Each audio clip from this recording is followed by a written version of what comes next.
again with Xenia St sewer scope. I'm at 1530 Xenia Street.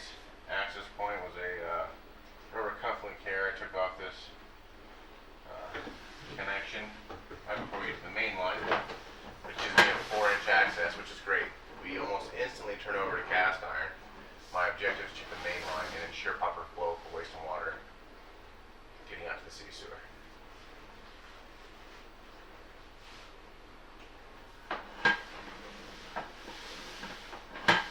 Cast iron looks to be in pretty decent shape.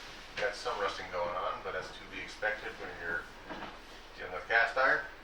Here at 11 feet, we transfer from cast iron over to clay. It is well connected. I don't see any movement or cracking at this union, but we do see some root infiltrations, and that is just very common with clay lines. That hole you see on the top of the line there is actually a knockout. So before we had clean outs and all that good stuff, people would just dig down to the line, knock out a hole, and then patch over it with cement. So that's what you see there. There is a patch there holding that. And you do see a slight bit of a crack kind of leading from that from the left side all the way down here to the left. But there's no movement. So that probably happened when that knockout was knocked out. And the reason why we can see that crack is just because soap suds have kind of soaked in it and made it white. So no movement, and it's not really compromising the line there. We'll keep going forward.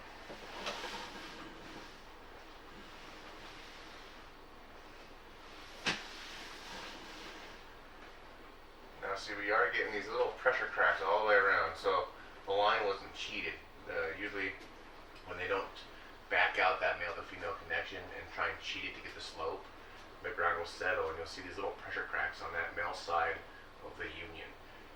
But once again, it hasn't moved in any way or form, and it's not leaking or letting any pressure or roots come in. So there's no point to call those out because it's not doing anything to compromise the line as far as collapse it or let anything out of it. So it's still working properly.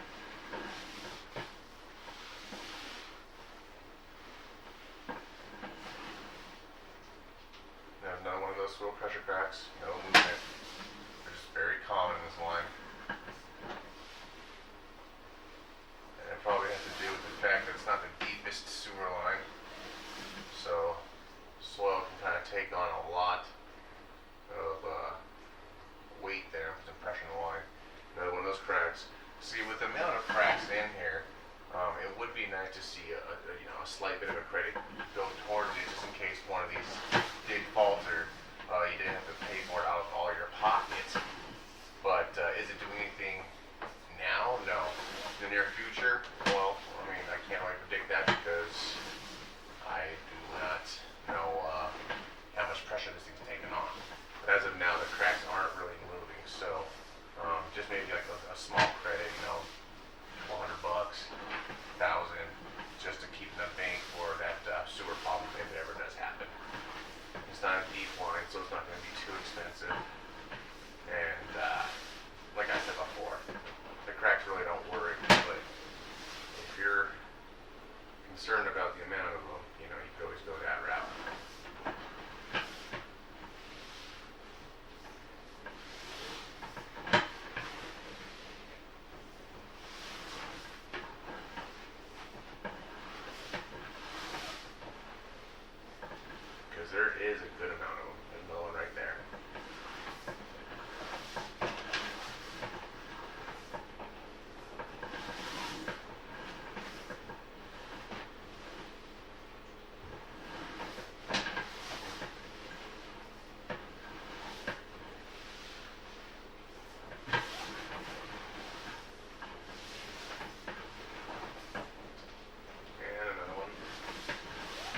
virtually new.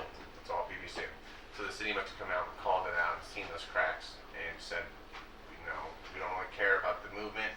They need to be replaced. So, because it looks like almost every union here has a bit of a pressure crack, and city inspectors are very, very touchy on those tab unions. They want them to be well connected and well intact. So, 94 feet cast iron, clay, and PVC at the end. We do have a good amount of cracks in the line. Not much movement, but you know, maybe just getting a small credit on that, put in the bank in case of trouble. Other than that, I don't see too many major concerns for use of now.